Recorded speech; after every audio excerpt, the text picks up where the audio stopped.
All right, Daniel chapter number 9. We're going to look at Daniel's 70 weeks. Let me get over there in my Bible, and we'll read a little bit here. So let's look at it together. In the first year of Darius, the son of Ahasuerus, of the seed of the Medes, which was made king over the realm of the Chaldeans, in the first year of his reign, I, Daniel, understood by books the number of the years whereof the word of the Lord came to Jeremiah the prophet, that he would accomplish 70 years in the desolations of Jerusalem. All right, from verse 3 onward, Daniel begins to pray. And I set my face unto the Lord God to seek by prayer and supplications with fasting and sackcloth and ashes. And he essentially just outlines to the Lord in prayer a confession of the national sin. And he takes it upon himself to confess the sin of his people that brought all of this captivity upon them. All right, so when we drop down to verse 20, Daniel has finished his prayer. And while I was speaking and praying and confessing my sin and the sin of my people Israel, and presenting my supplication before the Lord my God for the holy mountain of my God, yea, whilst I was speaking in prayer, even the man Gabriel, whom I had seen in the vision at the beginning, being caused to fly swiftly, touched me about the time of the evening oblation. And he informed me and talked with me and said, O Daniel, I am now come forth to give thee skill and understanding. At the beginning of thy supplication the commandment came forth, and I am come to show thee, for thou art greatly beloved. Therefore understand the matter and consider the vision. 70 weeks are determined upon thy people and upon thy holy city, to finish the transgression and to make an end of sins, and to make reconciliation for iniquity, and to bring in everlasting righteousness, and to seal up the vision and prophecy, and to anoint the most holy. Know therefore and understand that from the going forth of the commandment to restore and to build Jerusalem unto the Messiah the Prince shall be 7 weeks and 62 weeks. The street shall be built again, and the wall, even in troublous times. And after 62 weeks shall Messiah be cut off, but not for himself. And the people of the Prince that shall come shall destroy the city and the sanctuary, and the end thereof shall be with a flood, and unto the end of the war desolations are determined. And he shall confirm the covenant with many for 1 week, and in the midst of the week he shall cause the sacrifice and the oblation to cease, and for the overspreading of abominations he shall make it desolate, even until the consummation, and that determined shall be poured upon the desolate. All right, we're going to look at this in detail here today, but let's just kind of go through. Need a bigger pulpit. Go through here and start working through what Daniel's 70 weeks are. So this is a prophetic key to understanding future events, this chapter, and an understanding of this. So Daniel had a reading here in Daniel chapter 9. This is about 538 BC. And Daniel had a reading through the scriptures here. And notice it said in verse number 1, in the first year of Darius, the son of Ahasuerus, of the seed of the Medes, he said, this is when he began to read this. In that first year, I understood by books, and that's key here, the number of the years, whereof the word of the Lord came to Jeremiah that he would accomplish 70 years. So Daniel now has a reading here, the first year of Darius the Mede, and the books here are the books that were written by Moses and the prophets, and then of course others. And Daniel knew, of course, through this that his people were going to go into captivity. That's what he understood. He was living it, as we know. But by reading Jeremiah, he learned something else in the study of this. And he learned, according to Daniel 9, 1 and 2, that through the hand of Babylon, this desolations would be 70 years. You notice that in verse number 2. So he sees there that there's this 70-year mark. Now, if we were to go back to Jeremiah, which it says he referenced there, then here's what we would see. We would see that Daniel himself was a student of prophecy. He had the Old Testament scriptures, what was available to him at that time, and he read through and he saw what Jeremiah had to say about these desolations that were going to come. Jeremiah prophesied in around about 600 BC. And so Jeremiah said here, chapter 25 and verse 11, he said, this whole land shall be a desolation and an astonishment, and these nations shall serve the king of Babylon 70 years. So Daniel is reading this, chapter 29 of Jeremiah, for thus saith the Lord, that after 70 years be accomplished at Babylon, I will visit you and perform my good word toward you in causing you to return to this place. So here it's about 538, but Daniel's now reading books the other Old Testament books, as well as the book of Jeremiah, which was written some 60, 70 years prior. And he's looking at this and he said, okay, Jeremiah said that there is 70 years of desolations that were going to take place. So as a student himself, he's reading and trying to understand, and he's understanding that there's desolations that Jeremiah talked about. Desolations.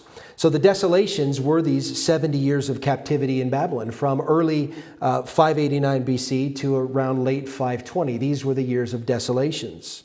They began the day after the Babylonian army invaded Jerusalem, and they ended the day that the foundation of the second temple was laid. And we see that, of course, in Haggai chapter 2, where Haggai prophesied at that time, consider now from this day and upward, even from the 24th day of the 9th month, even from the day that the foundation of the Lord's temple was laid, Haggai said, consider it. So he prophesied, Haggai did, in 520, all right, which is just a little after Daniel's time here. So Daniel is now reading what Jeremiah said, what the Lord said about the desolations that were coming upon Jerusalem here. And he understood that there's 70 years here. Now I'm going to move on here and show you that Daniel lived about 174 years after Isaiah. And he knew that Isaiah had prophesied that Cyrus was going to come. We, of course, know in these two verses, in Isaiah 44:28, that saith of Cyrus, he is my shepherd and shall perform all my pleasure, even saying to Jerusalem, thou shalt be built, and to the temple, thy foundation shall be laid. So Isaiah prophesied this in 7:12. All right, so he's reading this. He lived 174 years after Isaiah prophesied this. Isaiah chapter 45, he continues on and says this, thus saith the Lord to his anointed, to Cyrus, whose right hand I have holden, to subdue nations before him. And I will loose the loins of kings, to open before him the two-leaved gates, and the gates shall not be shut. That would be in reference to the overthrow of Babylon. Nevertheless, Daniel knew that Isaiah had prophesied here that Cyrus would issue a decree for the Jews to rebuild the wall, to rebuild the city. All right?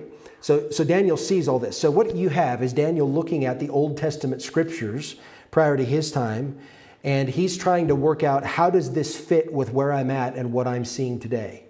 That was the problem. And it was a problem because Daniel had some confusion here. When you look in the passage, Daniel sets his face to pray, and he was trying to figure out what did the Lord mean as far as timing, what was going to happen here. So let's talk about the confusion that Daniel had. See, Daniel was living at this time of the desolations, the overthrow of his people, the captivity of Israel by Babylon, and he couldn't reconcile those 70 years of desolations that Jeremiah talked about. He couldn't reconcile that with the vision that Daniel had already had of the four beasts. We went through that this last hour. So he'd already seen in the four beasts that there were going to be four world kingdoms that were going to come. These were very clear. He understood what this was. Although all the detail of it he didn't understand, he knew certainly that there were going to be four world empires. Of course, Babylon, Medo-Persia, Greece, and Rome. We know those to be today. So there's the thing that Daniel saw was a prolonged dispersion of his people that would span over all of these empires, all of this time. And yet Daniel is looking at this and says, how does this reconcile with the desolations of where I'm at today? We know that we're in captivity, and we know Jeremiah said there were going to be 70 years here. So he knew that based on the visions he'd already had, that the dispersion of the Jewish people was going to actually be longer than just the 70 years that they were experiencing in Babylon at the time. So this was where his confusion was. So the captivity began at 606 BC, which we looked at earlier. And Daniel had the vision of the 70 weeks here in the first year, as we read in chapter 9, in the first year of Darius. So when we look at that, we know that was about 538. So what that tells you then is this: 68 of those 70 years had already transpired. 68 of the 70 years of desolation. And so Daniel's trying to figure out, well, if there's only 2 years of Jeremiah's prophecy about the 70 years of desolation, how do I reconcile the vision of the beasts and Nebuchadnezzar's vision of the image with the four kingdoms? How do I reconcile that with what I know to be now? And he was confused about all of that. So he knew that there's no way that could happen in just the 2 remaining years. So what the Lord had to do with Daniel is bring Daniel to a realization of some things that he would have had no way of knowing had not the angel come, had Gabriel not come and told him and explained biblically what was going to take place. So Daniel had a realization here because Gabriel came to him, and he had to be made to understand that the 70 years of captivity that they were currently under were a type of Israel's scattering, which would last 7 times as long as their captivity. Okay, 70 years of captivity. But what the angel said is you need to understand that it's actually going to be 7 times that. And all of this is just a type or a picture foreshadowing what God was going to do with his people when he put them away for a season. So the vision of what Daniel's 70 weeks is all about here is to help Daniel understand, and then by extension you and I to understand God's prophetic timeline as it deals with his people. Remember now, this is all dealing with the Jews. The Gentiles, we kind of get in on it for a season, but God's calendar and God's calculator are all around his people. And so that's what we're learning here. So the 70 weeks of Daniel that we're looking at here, this is the key that opens the timeline of God for his people, the coming judgment, and the millennial kingdom, which we're going to learn about later today, I believe. So the 70 weeks here are actually what we call prophetic days. It's not talking about a 7-day week. It's talking about a prophetic day, meaning each day represents a year. So every day is a representation of a year. So 70 weeks is 70 times 7 days per week, or what is that, 490? So 490 days, but remember each day is a year. So what are we looking at? 490 years that we're talking about here. And we know a Jewish year was reckoned differently than the way we reckon years today. It was 360 days, right? So there were 30 days to a lunar month and 12 lunar months to a year. So that of the prophetic years of Daniel are Jewish years of 360 days. We operate by the 365-day calendar today. So the pattern for this was given in Numbers chapter number 14. I've put this on the screen here, where God gave a year for a day. 40 days equaled 40 years. Numbers 14:34, the Lord said, after the number of the days in which ye searched the land, even 40 days, each day for a year shall ye bear your iniquities, even 40 years, and ye shall know my breach of promise. All right, so the spies came back, you know the story, and the Lord is using that. So this was the pattern that we have for the year and the day, and how God equates these prophetic years. So when we apply this prophetically in Daniel chapter 9, we see that the 70 weeks of 490 days equate to 490 years. All right? So this is the realization that Daniel had to come to as he was learning about how this played out. Now, the angel had told Daniel here that the entire period of 70 weeks would be divided into 2 periods. He didn't just say 70 weeks and leave it at that. He said there's going to be the first one of 69 weeks, which we saw in chapter 9 here. And then there's also going to be another week after that. So if you're looking in Daniel 9:25, know therefore and understand that from the going forth of the commandment to restore and to build Jerusalem unto the Messiah the Prince shall be 7 weeks and 62 weeks. Now, a score in the Bible is 20, right? So 62, and then the 7 as well. We're looking at 69 total. So this is what Daniel had to understand here. 69 weeks of 7 days. So when you do some math, I know this is, 2:30 in the afternoon. Nobody has their calculator out, but when you do the math on that, it's 483 days, which equates to 483 years, is what the angel is saying to Daniel here. So what did Daniel have to have? He had to have a realization. Okay, so if you put yourself in his position, 68 of the 70 years have already transpired of the desolations Jeremiah talked about. But he looks back at the visions that Nebuchadnezzar had had and the ones that he had had about the coming world empires. He knew there were only 2 years of desolations left, but he also knew there's no way to stretch all of that into 2 years left. How do we get 4 world empires in 2 years? So Gabriel said, Daniel, let me help you to understand what you don't see. The desolations are different than what we're talking about here. All right, and so he gives him an understanding of the prophetic years, which is actually key for you and I to understanding so much of the prophecies of the Bible. So Daniel had to come to this realization just like you and I have to come to it so we can understand it.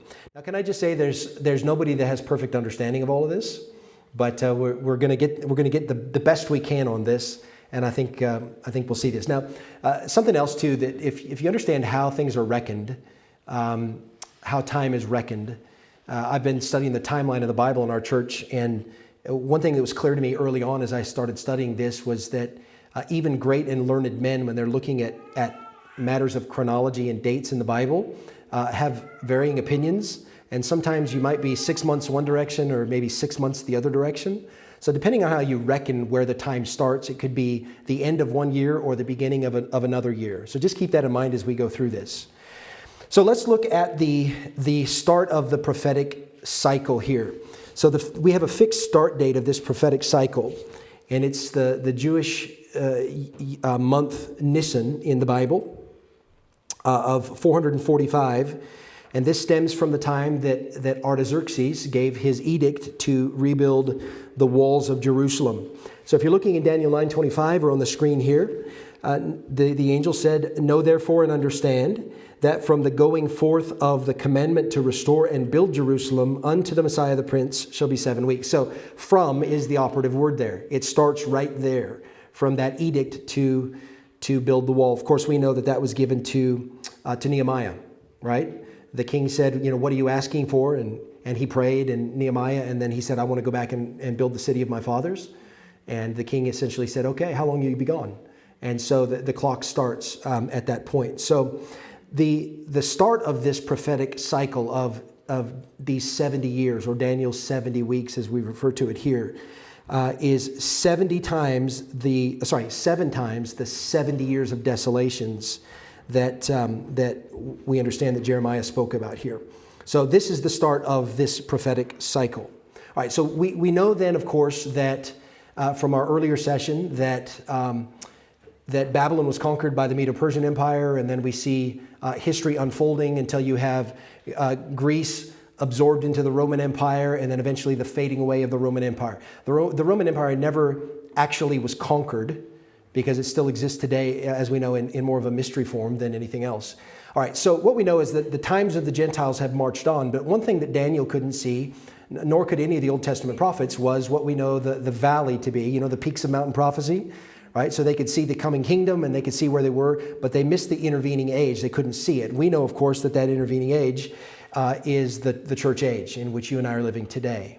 So this is what I just called the prophetic pause. The prophetic pause. So let me just say some things about that. We see that the 70 weeks here were given to Israel by God, and God was dealing with Israel for their national sin. That's what all of this was for, their national sin. The cycle of sin and rebellion and judgment and captivity was a recurring cycle in Israel's history from the time that they came into the promised land.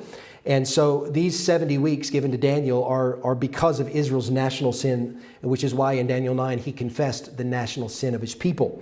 If they had repented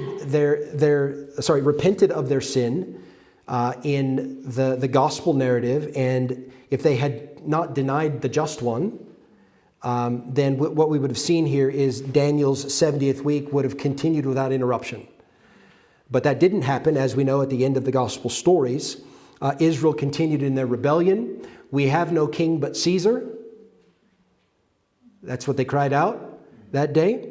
And so the promised blessings of Israel were postponed at that time. Remember now, God hasn't finally put away his people. He's put them to the side for a pause. But Israel is still under covenant with the Lord. And so he set them aside for a season so that the gospel could go to the Gentiles. Aren't you glad? Right? So when the chief priest said that we have no king but Caesar on that day, so what God did was he fulfilled his promise in setting aside his people, and the course of the prophetic timeline was paused at that moment. Everything was paused. So one of the problems is people, just like it is with the return of Christ, where's the promise of his coming? For since the fathers fell asleep, all things continue as they were. And we think that because God has not fulfilled things in our time frame, that God will not fulfill things, right? But the Lord is not slack concerning his promise, as some men count slackness. So what he does is he will fulfill, but he will fulfill in his own time. So there had to be a pause because of what Israel did with the Lord Jesus Christ. So we go back to Hosea. You don't need to turn there, but Hosea chapter 1 and verse number 9 is a reference to this. Then said God in Hosea, call his name Lo-Ami, the son of Hosea with the prostitute, for ye are not my people and I will not be your God. So the whole book of Hosea is, of course, about the spiritual adultery of God's people and his putting them away by a bill of divorcement. And God is referencing back to this time where, because of the national sin of Israel, God has put them away for a season. All right, so when we go back to Daniel then and think about this, the 69th week of Daniel, we know there's 70 weeks in total, but the 69th week of Daniel, it ends at the death of Christ, and it was put on hold during what we know to be today the church age until the fullness of the Gentiles has come in. You understand what that is, right? When the last Gentile is going to get saved, that only God knows who and when that's going to be, then that's done, and then the prophetic clock, if you will, starts back up again. So when we look at Romans chapter 11, you see it on the screen here. For I would not, brethren, that ye should be ignorant of this mystery, lest ye should be wise in your own conceits, that blindness in part is happened to Israel until the fullness of the Gentiles be come in. So there's a blindness because of their national sin. There was a pause in God's dealing with his people. And the course of time goes by as the gospel goes to the Gentiles. And then in the fullness of time, when the fullness of the Gentiles is brought in, only known to God, then God will hit the pause button again, and things will continue on. All right, so this is essentially an overview of this period of time, okay, the 69 and the 70 weeks. Now, there were four things. If you're looking in Daniel 9:26, let's read the verse. 9:26 says this, and after 62 weeks shall Messiah be cut off, but not for himself. And the people of the prince that shall come shall destroy the city and the sanctuary, and the end thereof shall be with a flood, and unto the end of the war desolations are determined. So there are four prophecies in this interval time here that God said were going to take place. So let's look at these four things here. The angel Gabriel said to Daniel, four things were going to happen in this interval between the 69th and the 70th week. So first of all, he says in verse 26 that the Messiah would be cut off. All right, so obviously I'm preaching to the choir here today. You know what that is, right? He was going to be cut off from his own people.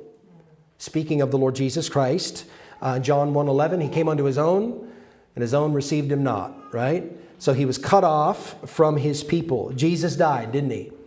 But it was not for himself, because notice what it says in verse 26, and the Messiah shall be cut off, but not for himself. He died for sin, but not for his own sin, right? He died for the sins of others. Grateful for that. So the Messiah would be cut off. So this is one of the four things that the angel said to Gabriel was going to happen.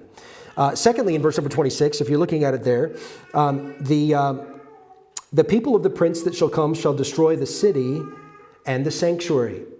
So the second thing he said that would come is that Jerusalem and the temple would be destroyed. All right, now, who was it that destroyed this, and when did this happen? Titus did that in 70 AD, right? So Titus was from what empire? He was a general in the Roman Empire, right? The Roman military. So when you're looking at that, you see that he says that the people of the prince that shall come shall destroy the city and the sanctuary.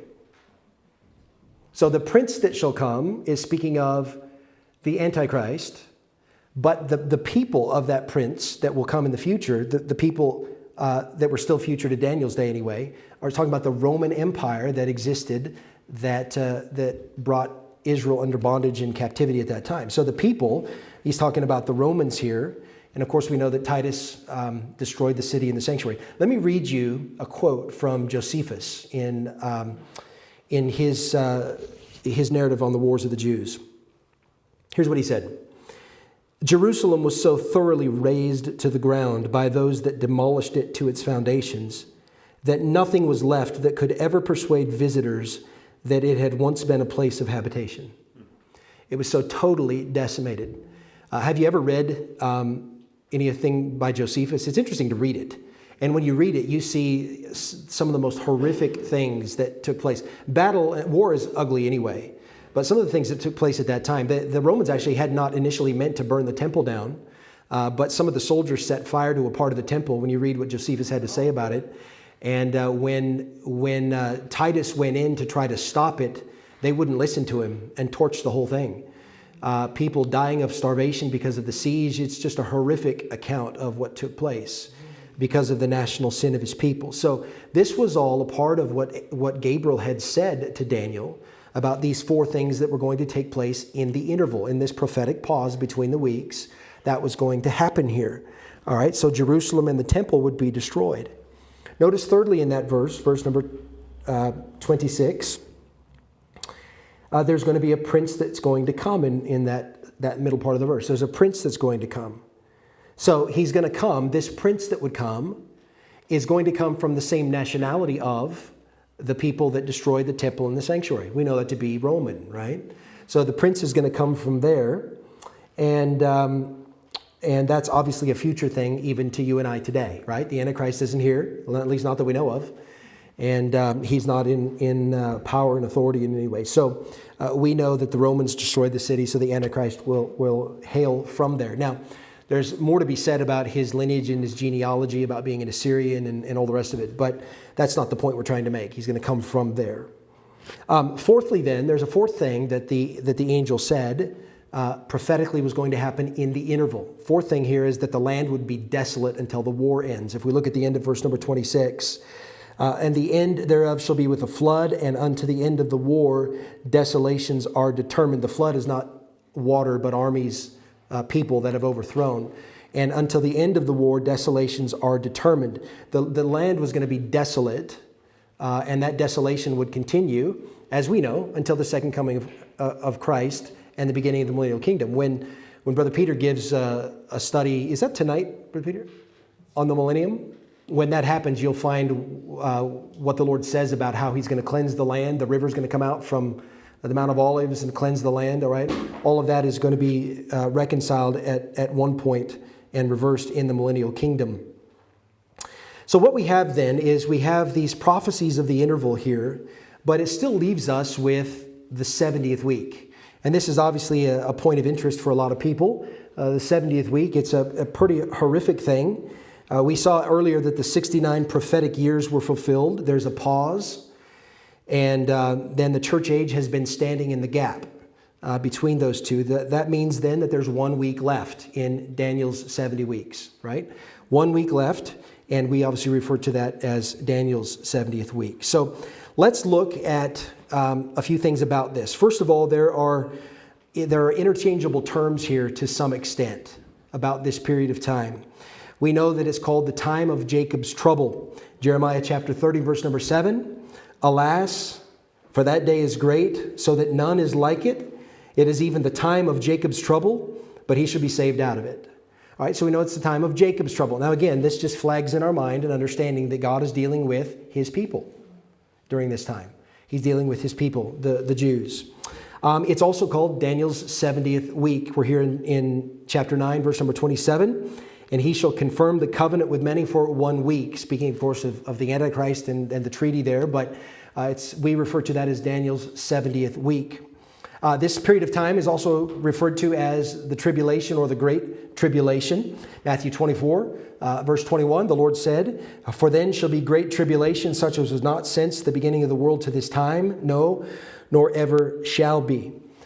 So we see some interchangeable terms here for this period of time, which we commonly refer to as Daniel's 70th week. So what we're talking about here is the last week of this 7-year period of time, which we just commonly call the tribulation time. Okay, so that time is also divided into 2 periods of time.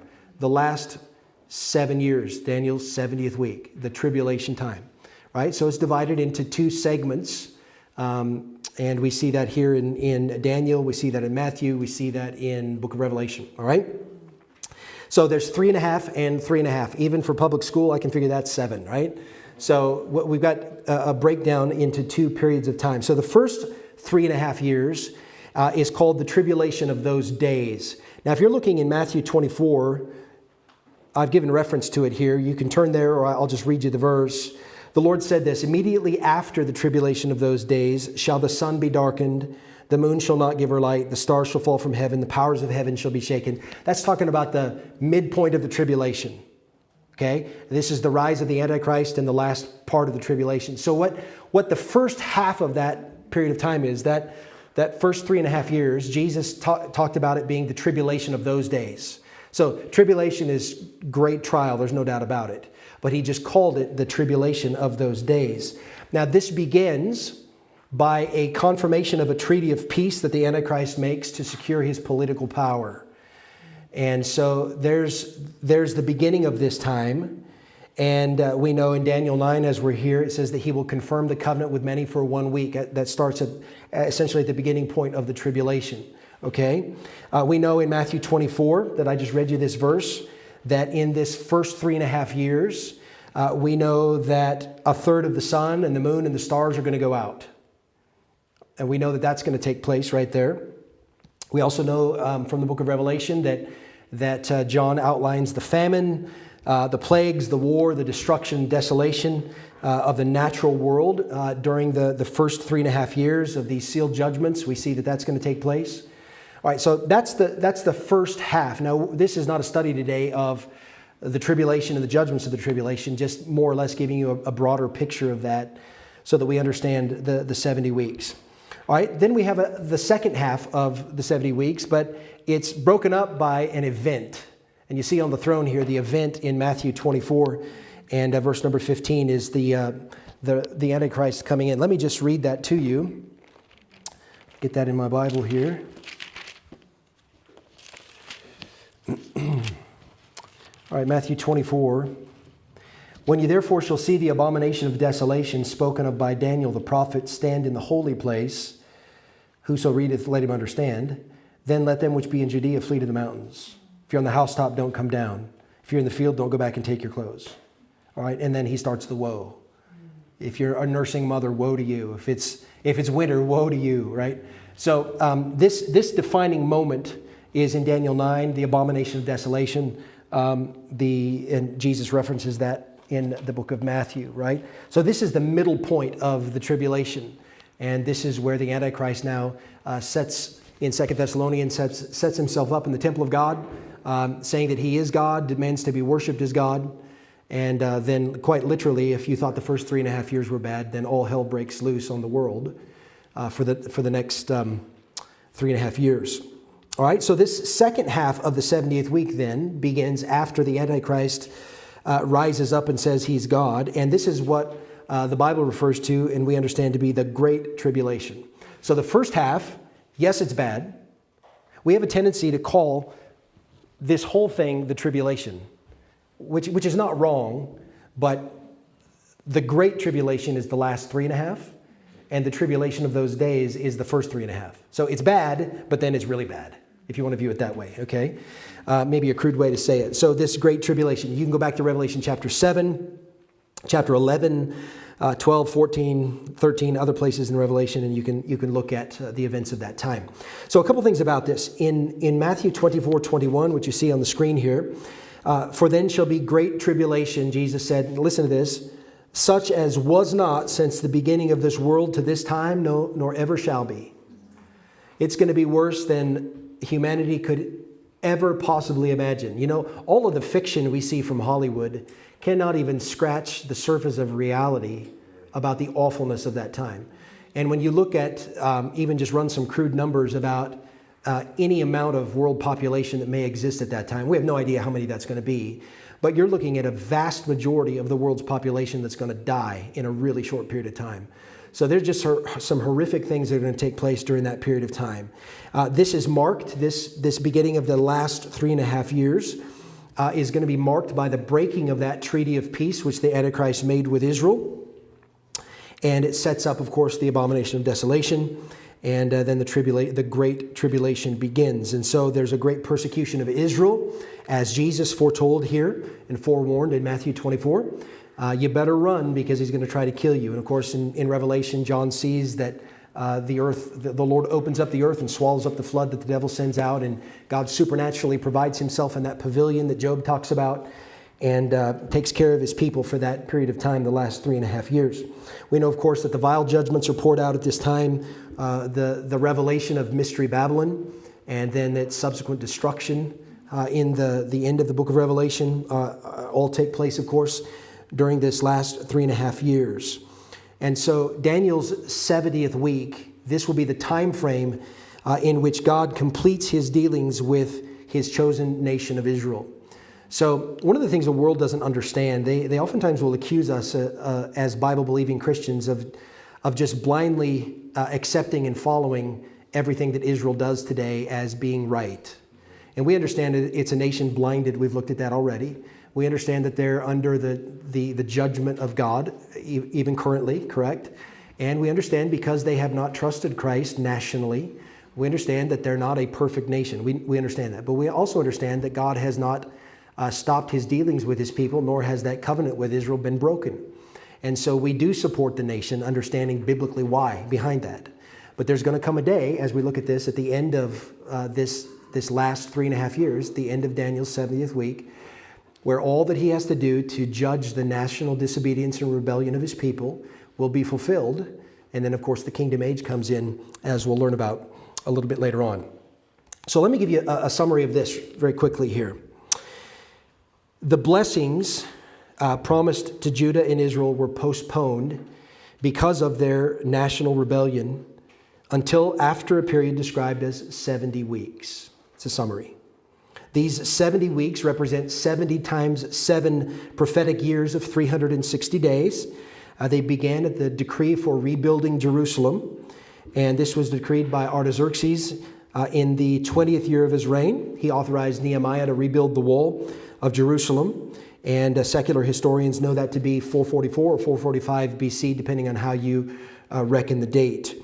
At the close of the 69th week, the Messiah would be cut off, which we know, of course, to be his crucifixion. Jesus' ministry, there's a time frame there. We know, of course, that from the edict of Artaxerxes to the crucifixion is that 483 prophetic years. But Daniel had to come to an understanding here about what that last year was and what the Lord was going to do. I want you to look at Daniel chapter 9 and verse 24, if you would, with me. Daniel chapter 9 and verse number 24. Again, the angel said this to Daniel, 70 weeks are determined upon thy people and upon thy holy city. And then notice it says to finish the transgression, to make an end of sins, reconciliation for iniquity, and so on. I want to just talk about what these are that Daniel had to come to an understanding. Why was the 70 weeks given? What was the purpose of this? All right, so there's these reasons here that the angel gave to Daniel. So let's look at what these are. Remember now, the 70 weeks prophecy is given to Israel. Don't forget that. It's all about Israel. All right, so number one, he said to finish the transgression. All right, 70 weeks are determined upon thy people. He said to finish the transgression. This is the finishing of the transgression of the Jews. Don't ever forget that. Namely, what was it? The crucifixion and the rejection of the Lord Jesus Christ. That was the national transgression, right? We went back to what they said that day, we have no king but Caesar. So this had to run its course. To finish, he says, the transgression. Do you see that in Daniel 9? That means it had not yet been finished. So the 70 weeks are there to finish that, to let it run its course, the transgression of his people. And that's finished. That transgression is finished at their national repentance and restoration as a nation when they turn to God. And we see that in Revelation chapter 11 about all Israel turns to the Lord, right? All Israel should be saved at the end of the tribulation. So we see that taking place. This is the first reason. Daniel had to come to an understanding. Why? Why is this going to happen? Okay, number one, the transgression of Israel has not yet run its course. So when it's finished, then the Messiah will come, the kingdom will be established, but it hasn't run its course. All right, number two, what's the second reason for these 70 weeks? Secondly, was to make an end of sins, the angel said. Again, we're back at Daniel 9:24, to make an end of sins. Well, what sins are we talking about? These aren't yours or mine. The sins he's talking about here are the sins of Israel.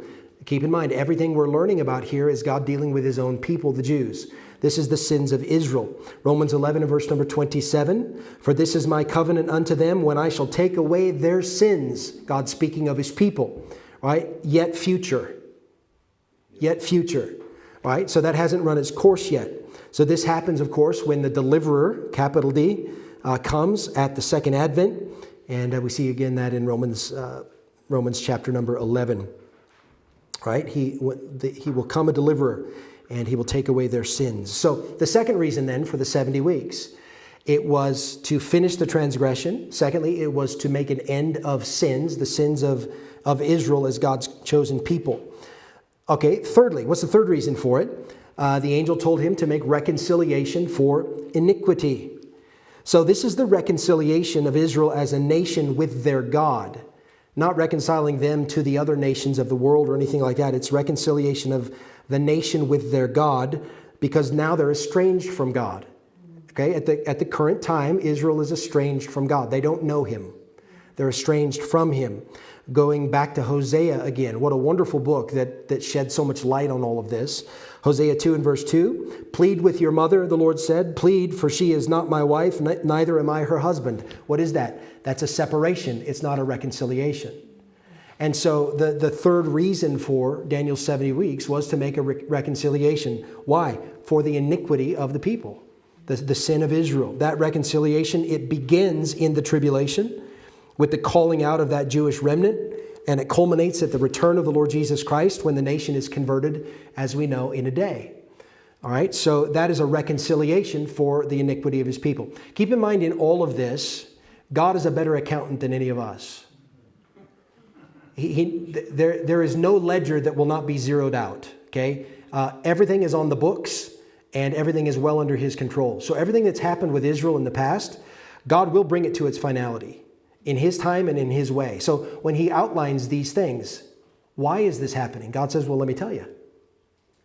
The transgression's not done. The sins of the people.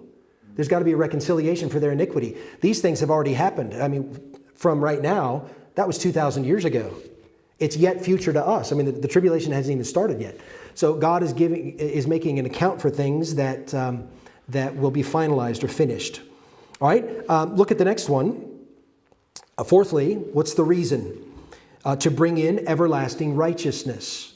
What's the fourth purpose of this? Everlasting righteousness. Well, we know that this comes with the setup of the millennial kingdom. You see how all of this just dovetails together, doesn't it?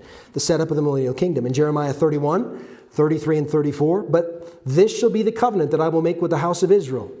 After those days, saith the Lord, I will put my law in their inward parts and write it in their hearts, and will be their God, and they shall be my people. And they shall teach no more every man his neighbor and every man his brother, saying, know the Lord. For they shall all know me, from the least of them unto the greatest of them, saith the Lord. For I will forgive their iniquity, and I will remember their sin no more. What a wonderful day for his people. But it's not today. Hasn't happened yet. It's coming. This is the purpose, one of the purposes, to bring in everlasting righteousness. All right? Fifthly then, what's the fifth reason? To seal up the vision and the prophecy, the angel told him, to seal it up. This vision of Daniel, all of the related prophecy concerning Israel and Israel's relation to God will be sealed up to Israel, meaning they're not going to understand it. They will be blinded to the truth until what we know to be the end of the church age, when the church is raptured out and when the fullness of the Gentiles has come. Again, I reference back to Romans chapter 11. For I would not, brethren, that ye should be ignorant of this mystery, lest ye be wise in your own conceits, that blindness in part is happened to Israel until the fullness of the Gentiles be come in. So the sealing here of the vision and of the prophecy that Daniel had takes place in chapter 12 and verse number 4, and it's sealed until the time of the end, when you get to the end of the book of Daniel. Do you remember that? Daniel wants to know, and the angel said it's sealed up until the time of the end. All right? So it's to seal up the vision and the prophecy. The sixth reason is this, to anoint the most holy. Now this is speaking of the most holy place. This is the millennial temple. We see that in Ezekiel chapter 41 and 42, which no doubt we're going to hear about later tonight. So this is the place of the millennial temple. This is not, the most holy is not talking about the person of Jesus Christ. So we know the first temple had to be anointed. We understand the Shekinah, the glory of God, will anoint the last temple as well. The glory of God filling the temple. All right. So these 6 reasons are the purposes for the 70 weeks, for particularly the 70th week. What's going to happen here? And God says, I've got to finish things with Israel. That's the purpose of all of that. So let me give you one more thing as we finish this off then. The unsealed vision. When we look here at Daniel 12 and verse number 4, it says here, "But thou, O Daniel, shut up the words and seal the book, even until the time of the end. Many shall run to and fro, and knowledge shall be increased." Well, we can certainly see we're in the time of the end, can't we? So this vision of Daniel's 70 weeks was sealed until the time of the end, meaning the end of this present dispensation of the times of the Gentiles, or not really its own dispensation, but you understand what I mean, this present time of the Gentiles. So we're approaching the end of that time now. We don't know how long that's going to be. You know, my grandfather died at 102 years old. He died probably 5 or 6 years ago. And I remember as a kid growing up in his home, he got saved at the age of 50, and which was like 1950 or 1940, but 1950. But anyway, he used to tell me, I believe the Lord's coming back in my day. And he believed it. I believe the Lord's coming back in my day. And we're supposed to view it that way, right? But when we look at things happening in this world today, can't we just see how much more has happened even in the last 20, 30, 40 years? And we see the time of the end is certainly close, which certainly we rejoice in. But we're approaching that time. We firmly believe that in the imminency of the return of Christ. Do we not believe it? It is called our blessed or our present happy hope as believers. So it's the fulfillment of all of these things that will eventually be done. But as Christians, we're not, remember this, we're not looking for the return or the coming of the Antichrist. We're looking for the return of Jesus Christ, right? Looking for that blessed hope and the glorious appearing of our great God and Savior, Jesus Christ. That's where our focus is supposed to be.